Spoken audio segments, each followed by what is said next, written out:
देखिए, अब एक नया पेपर आपके सामने है। शुरू करते हैं। बहुत ही इम्पोर्टेंट प्रश्न है सारे के सारे। आपको लास्ट में ज़रूर बताना है कि आपके कितने प्रश्न सही हुए हैं इस वाले पेपर में। तो किया जाए शुरू। सब तैयार हो आप? चलो देखो, पहला प्रश्न है, जगत बंधु शब्द का संधि विच्छेद पूछ रहा है हमसे। जगत बंधु जो शब्द है इसमें क्या संधि विच्छेद होगा? देखिए दोस्तों, संधि क्या होती है, पहली बात तो हमें ये पता होनी चाहिए। दो वर्णों का जो मेल होता है ना, उसको क्या कहते हैं? उसे कहते हैं संधि। अब जगत बंधु शब्द है, इसका संधि विच्छेद क्या बनेगा? जगत प्लस बंधु बन जाएगा। जगत प्लस बंधु कौन सी संधि होगी? व्यंजन संधि का एग्जाम्पल है ये। अब आप कहोगे सर नियम क्या है?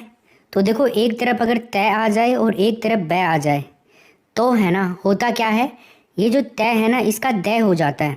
दय हो ही रहा है यहाँ पे, आप देख ही रहे हो।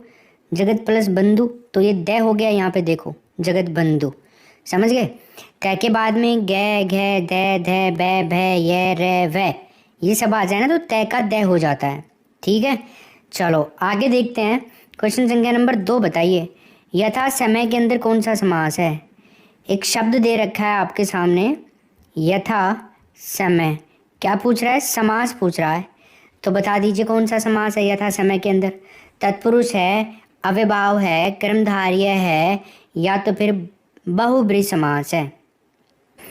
देखो दोस्तों, ये जो शब्द है ना, दो शब्दों से मिलकर के बना है। एक तो यथा, एक है समय। यथा प्लस समय से मिलकर के बना है। ठीक है, तो इसका जो पूर्व पद है ना यथा, ये क्या है? एक अव्यय है। यथा क्या है? अव्यय है। और इसका विग्रह जो है, अगर इसकी हम बात करें, क्या होता है? समय के अनुसार। समय के अनुसार। अब आपको पता लग ही गया होगा इसमें कौन सा समास है। इसमें समास है दोस्तों बी ऑप्शन, अव्ययभाव समास हो जाएगा इसमें। अगला प्रश्न देखिए बाप, श्यामा को बुखार है, इनमें कौन सा कारक है बताओ? ये जो वाक्य है, श्यामा को बुखार है, इसके अंदर क्या पूछ रहा है अपने को? कौन सा कारक है?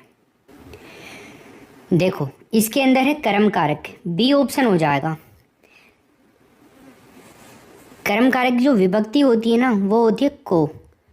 कोई तो होती है कर्म कारक की। कर्म कारक का उपयोग उस जगह किया जाता है जहाँ क्रिया का प्रभाव पड़े और फिर कर्ता की रुचि जिन कार्यों को करने में होती है, वहाँ पे होता है कर्म कारक। कारक किसे कहते हैं दोस्तों? संज्ञा या सर्वनाम के जिस रूप से वाक्य का संबंध या फिर शब्दों के साथ स्थापित हो जाए उनका संबंध, उसको कहते हैं कारक। जैसे कर्ता ने, कर्ता का चिन्ह क्या हो गया? ने। ऐसे कर्म को करण के साथ में के द्वारा संप्रदान के लिए को अपादान से पृथक होने के अर्थ में, संबंध का आगे की रारेरी अधिकरण में पर, ये आप पहले भी देख चुके हैं। संबोधन हे अरे ओ। नेक्स्ट प्रश्न देखिए 4 नंबर का, सूर्य का स्त्रीलिंग पूछ रहा है। किसका पूछ रहा है स्त्रीलिंग? सूर्य का। बता दीजिए सूर्य का स्त्रीलिंग क्या होता है? स्त्रीलिंग बनाने के लिए आप प्रत्यय को भी काम में ले सकते हैं ना। सूर्य प्लस आ करेंगे, क्या बनेगा? सूर्या। ऑप्शन नंबर क्या हो जाएगा इसमें? D right answer. वैसे संस्कृत के अंदर सूर्या ही माना जाएगा क्योंकि उसके हिसाब से ही होता है यहाँ पे शब्द परिवर्तन, लिंग परिवर्तन। अगला प्रश्न देखें, ध्वनि में कौन सा समास है? एक शब्द दे रखा अपने को ध्वनि, तो इसमें पूछ रहा है दोस्तों समास। देखो, जिस समास में पहला पद संख्यावाची होता है ना दोस्तों, तो वहाँ पे क्या हो जाता है? द्विगु समास हो जाता है। तो ध्वनि के अंदर 2 संख्यावाची आ रहा है ना, 2 आनों का समूह की बात कर रहा है, 2 आने। हाँ, अगला प्रश्न देखिए बाप, आगरा का किला एक सुंदर इमारत है, वाक्य में कौन सा विशेषण है बताइए? विशेषण पूछ रहा है, सार्वनामिक विशेषण है, संख्यावाचक है, परिमाणवाचक है या गुणवाचक विशेषण है? तो कौन सा विशेषण होगा यहाँ पर हमारा सही उत्तर इस प्रश्न के अंदर? बताइए। क्वेश्चन संख्या नंबर 6 में आपको बताना है, आगरा का किला एक सुंदर इमारत है। तो गाइज यहाँ पर आंसर क्या होगा? गुणवाचक विशेषण है, ये डी ऑप्शन हो जाएगा इसमें। ठीक है, इस वाक्य में सुंदर शब्द से किले का गुण, ये सब बताने की कोशिश की जा रही है। अच्छा, आप कहोगे सर गुणवाचक विशेषण किसे कहते हैं? क्या होता है ये? देखो, जो विशेषण हमेशा संज्ञा और सर्वनाम के रूप, रंग आदि का बोध कराते हैं ना, वो कहलाते हैं गुणवाचक विशेषण। अब देखो, सुंदर ये मतलब रूप रंग की तो बात कर रहा है यहाँ पे। एक होता है परिमाणवाचक विशेषण, ये किसे कहते हैं? देखो परिमाणवाचक किसी भी चीज़ के परिमाण का बोध होता है ना, उसको परिमाणवाचक कहते हैं। एक आता है संख्यावाचक विशेषण, जिससे संख्या का बोध हो वो संख्यावाचक विशेषण कहलाता है। सार्वनामिक विशेषण ऐसे सर्वनाम शब्द जो संज्ञा से पहले लग करके उस संज्ञा के शब्द की विशेषण की तरह विशेषता बताते हैं, वो सार्वनामिक शब्द कहलाते हैं, सार्वनामिक विशेषण कहलाते हैं। नेक्स्ट प्रश्न देखिए अब आप, निम्न में भाववाच्य का उदाहरण बताना आपको। भाववाच्य का उदाहरण, ये 4 ऑप्शंस हैं। उससे बैठा नहीं जाता, राम से खाया नहीं जाता, राम पत्र लिखता है, सीता पुस्तक पढ़ती है। तो बताइए इसमें क्या होगा हमारा सही उत्तर। बेस्ट आंसर आपको यहाँ पर बताना है, तो जल्दी से बता दीजिए क्या आंसर हो जाएगा इसमें। देखिए दोस्तों, यहाँ पर है ना अपना जो आंसर होगा, एक तो ये है उससे बैठा नहीं जाता, भाववाचक उदाहरण की बात कर रहा है, और एक है राम से खाया नहीं जाता। ये दोनों ही भाववाचक हैं। उससे बैठा नहीं जाता, राम से खाया नहीं जाता, दोनों भाववाचक एग्जाम्पल है। इसमें ना राइट आंसर होगा अपना डी ऑप्शन। नेक्स्ट प्रश्न देखिए आप, तत्शरीर शब्द का संधि विच्छेद क्या होगा बताइए। क्या पूछ रहा है? तत्शरीर जो शब्द है ना, इसका संधि विच्छेद पूछ रहा है। तत् प्लस शरीर, तत् प्लस शरीर, तच प्लस शरीर और तच प्लस शरीर। तो क्या उत्तर होगा? तत् प्लस शरीर, पहला ऑप्शन हो जाएगा। इसमें 2 वर्णों के मेल को संधि कहा जाता है, और तत्शरीर शब्द का संधि विच्छेद क्या होगा? तत् प्लस शरीर होगा। कौन सी संधि है इसमें? इसमें है दोस्तों व्यंजन संधि का एग्जाम्पल है। देखो नियम क्या है, तय प्लस से, ये कंडीशन बनती है, ये कंडीशन बन रही है ना यहाँ पे। तो क्या होता है ना, ये जो तय होता है ना और जो श होता है, इन दोनों के स्थान पर क्या हो जाता है? छ हो जाता है, आधा वाला छ, हलंत छ। ठीक है। ऐसे एक और एग्जाम्पल अगर मैं आपको बताऊँ ना, जैसे उच्छ्वास, वह भी कर लीजिए है ना, ये हो जाएगा। तो यहाँ पर भी ये नियम ही लगेगा, उत्त प्लस श्वास हो जाएगा, उत्त प्लस श्वास। अगला प्रश्न देखिए, कौन सा ऋस्व स्वर है बताइए। 9 नंबर के प्रश्न में ऋस्व स्वर कौन सा है? आ है, ऊ है, ऐ है या ऊ है? क्या उत्तर होगा इसमें? गाइस इसमें आंसर होगा ऊ। ठीक है, बी ऑप्शन। वो वर्ण जिनके उच्चारण में किसी अन्य वर्ण की सहायता की आवश्यकता नहीं होती है ना, वो स्वर कहलाता है। अब ऋस्व स्वर की हम बात करें तो ऐसे स्वर जिनको बोलने में कम समय लगता है उनको ऋस्व स्वर कहते हैं। इनकी संख्या कितनी होती है भाई ऋस्व स्वरों की? 4 होती है। आप कहोगे सर कौन कौन से? एक तो होता है ए, एक होता है ई, एक होता है ऊ, और गाइज एक होता है री। ठीक है, ये 4 होते हैं ऋस्व स्वर, ध्यान रखना, कई बार पूछ लेता है एग्जाम में, सिंपल क्वेश्चन है। अगला प्रश्न देखते हैं, क्या आंसर होगा, लॉक करो फटाफट। ईश्वर भी उन्हीं का साथ देता है जो अपनी मदद स्वयं करते हैं। वाक्य में स्वयं पद का सार्वनामिक भेद बता दो आप। क्या होगा यहाँ पे 10 नंबर के प्रश्न में हमारा बिल्कुल राइट आंसर। जल्दी से आपको आंसर करना है इस प्रश्न में, बहुत ही प्यारा प्रश्न है। देखिए यहाँ पर है ना दोस्तों, आंसर तो जाएगा निजवाचक की तरफ। ईश्वर भी उन्हीं का साथ देता है जो अपनी मदद स्वयं करते हैं। इस वाक्य में जो वक्ता है ना, कर्ता, वक्ता, स्वयं शब्द को स्वयं के लिए प्रयोग में ले रहा है ना, तो यहाँ पर निजवाचक सर्वनाम की श्रेणी आएगी। आप कहोगे सर निजवाचक सर्वनाम कहते किसे? जिन शब्दों का प्रयोग वक्ता स्वयं के लिए करता है ना, तो उनको कहा जाता है। जैसे आप, स्वयं, खुद, स्वतः, तो ये सभी शब्द है ना, ये निजवाचक सर्वनाम की श्रेणी में ही आते हैं। नेक्स्ट प्रश्न देखिए, निम्न में से में और पर विभक्ति चिन्ह बताइए। में पर जो विभक्ति चिन्ह है भैया आपका किस कारक का होता है? अभी बताया था मैंने आपको, कर्ता ने, काम करने वाला जो होता है ना, वो कर्म को, क्रिया से जो प्रभावित होने वाला होता है ना, वो कर्म को होता है। करण से मतलब के द्वारा, क्रिया का साधन जो होता है ना, वो करण में आता है। संप्रदान को, के लिए, मतलब जिसके लिए क्रिया संपन्न की जाए वहाँ पे संप्रदान। अपादान से अलग होने के अर्थ में, मतलब अलगाव, तुलना, है ना, इन सब के लिए।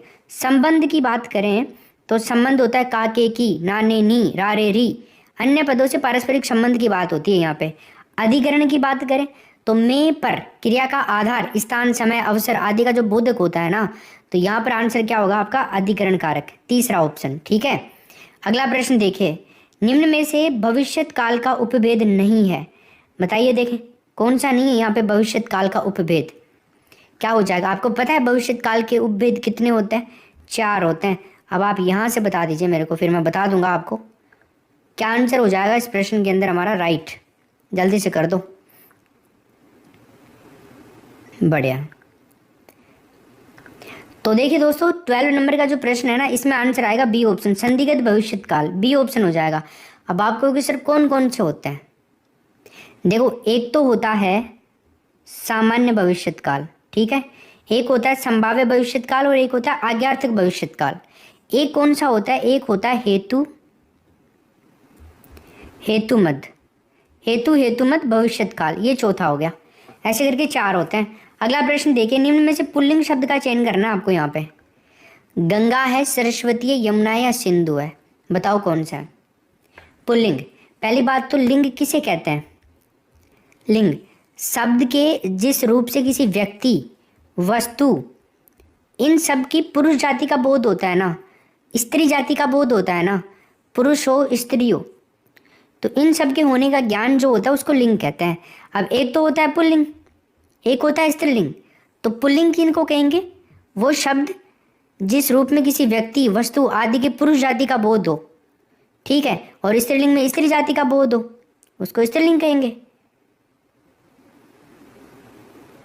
अब देखो आप यहाँ पर आप कहेंगे कि सर आप क्या आंसर कर रहे हो, गंगा, सरस्वती, यमुना, सिंधु। यहाँ पे एक तो ये शब्द है, एक ये है और एक ये है। गंगा, सरस्वती और यमुना, ये तीनों क्या है ना दोस्तों, स्त्रीलिंग शब्द हैं। कौन से हैं? स्त्रीलिंग है।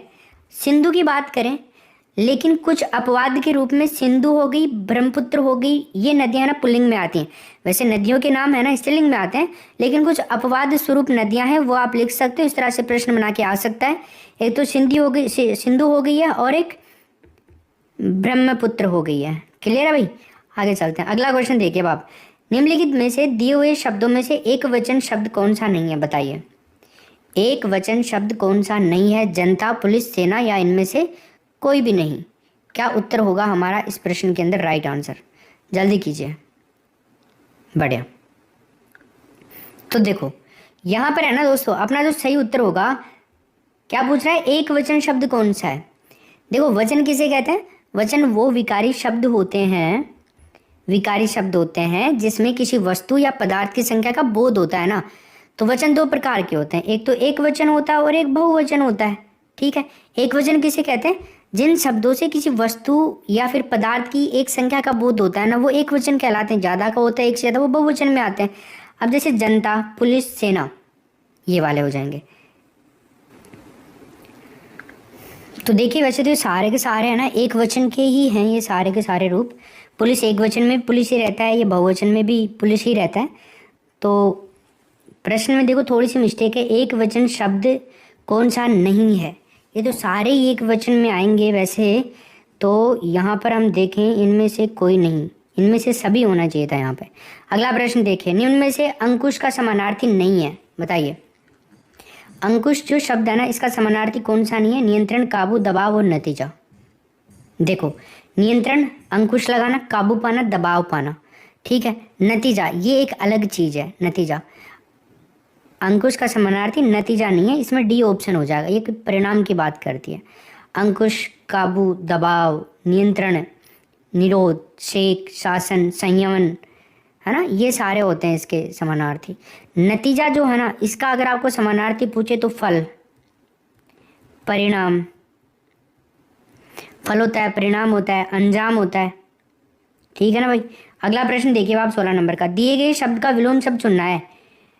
विपद का विलोम शब्द बता दीजिए आप, क्या बनेगा?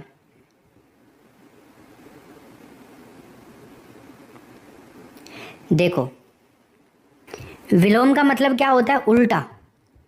किसी शब्द का बिल्कुल उल्टा कर दो आप, तो ऐसे नहीं कि शब्द को उल्टा घुमा दो, शब्द को नहीं घुमाना, उसका अर्थ उल्टा क्या होगा? तो सम्बद्ध होता है, बी ऑप्शन होगा इसमें, ठीक है। विलोम का अर्थ होता है उल्टा या विपरीत, अर्थ बताने वाले जो शब्द होते हैं उनको विलोम शब्द कहते हैं। व्यय, व्यय का होता है आय, ठीक है। अगर आपको विस्तृत का पूछ ले तो बता देना संक्षिप्त, संक्षिप्त, है ना। और विक्रय का करें तो क्रय कर देना। अगला प्रश्न देखिए 17 नंबर का, निम्नलिखित में से दामिनी का पर्यायवाची कौन सा नहीं है, बता दो। दामिनी का पर्यायवाची तड़ित, बादल, कारका और चपला। तो क्या आंसर होगा इसमें? दामिनी का पर्यायवाची दोस्तों तड़ित होता है, करका होता है, चपला होता है, बादल नहीं होता। इसमें बी ऑप्शन हो जाएगा। ठीक है, पर्याय का अर्थ क्या होता है? समान, समान होता है पर्याय का मतलब। दामिनी के पर्यायवाची हो गए सारे, और भी होते हैं, बिजुरी, क्षणप्रभा, चंचला, ये होते हैं। अच्छा, आपको बादल का पर्यायवाची पूछ ले तो क्या बताओगे? मेघ, घन, जलधर, कई सारे होते हैं बादल के। जलद, नीरद,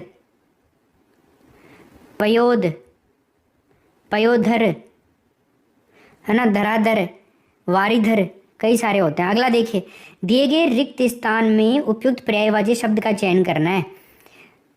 पर्यायवाची शब्द का चयन कीजिए। मेरे धाम के सामने पीपल का तम है, ये होगा क्या? मेरे आवास के सामने पीपल का पुष्प है। मेरे भू के सामने पीपल का तम है। मेरे ग्रह के सामने पीपल का विटप है। क्या उत्तर होगा इसमें?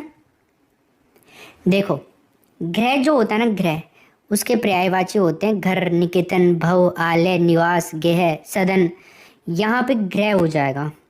मेरे ग्रह के सामने पीपल का क्या है? विपट है, विपट। विपट के पर्यायवाची क्या होते हैं? तरु, ध्रुम, वृक्ष, पेड़, पादप। तो पेड़ है, पीपल का पेड़ है, ये पर्यायवाची से पूछ रहा है आपसे। ठीक है, समझ गए? चलो आगे देखते हैं। अगला प्रश्न देखिए, निर्भय शब्द में उपसर्ग बताना है आपको। 19 नंबर का जो प्रश्न है, इसमें उपसर्ग पूछ रहा है निर्भय शब्द के अंदर। क्या होगा दोस्तों? निर प्लस भय हो जाएगा ना, निर्भय, निर प्लस भय हो जाएगा। तो निर का अर्थ होता है बाहर, भय का अर्थ होता है डर। निर्भय का अर्थ क्या हुआ? निडर, डर बाहर निकल गया जिसका, वो निडर हो गया। तो यहाँ पे क्या हो जाएगा? पहला ऑप्शन, निडर। नेक्स्ट प्रश्न देखिए, कृत प्रत्यय किन शब्दों के साथ में जुड़ते हैं बता दो।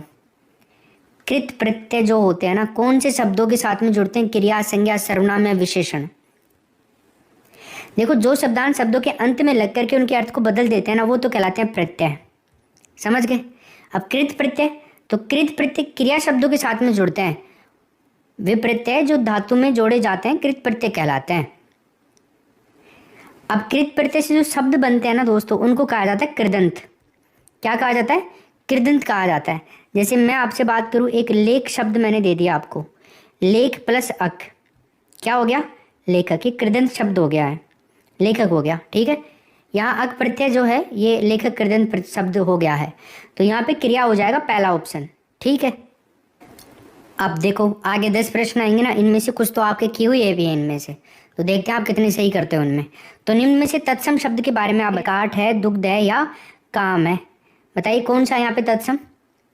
देखो, दुग्ध जो शब्द है ना, ये एक तत्सम शब्द है दोस्तों।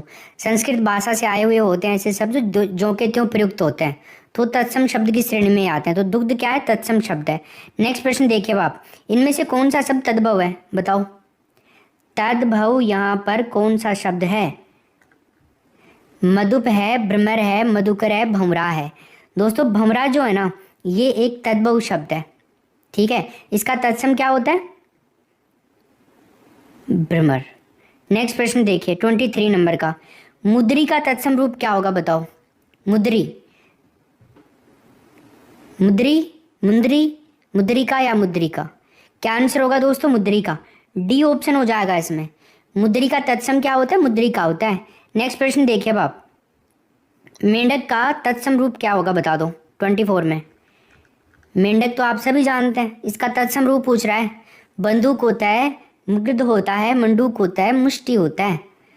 तो भैया मंडूक होगा इसमें तीसरा ऑप्शन। जो संस्कृत भाषा के शब्द हिंदी भाषा में आए हैं और जो के त्यों प्रयोग लिए जा रहे हैं, उनको कहते हैं तत्सम।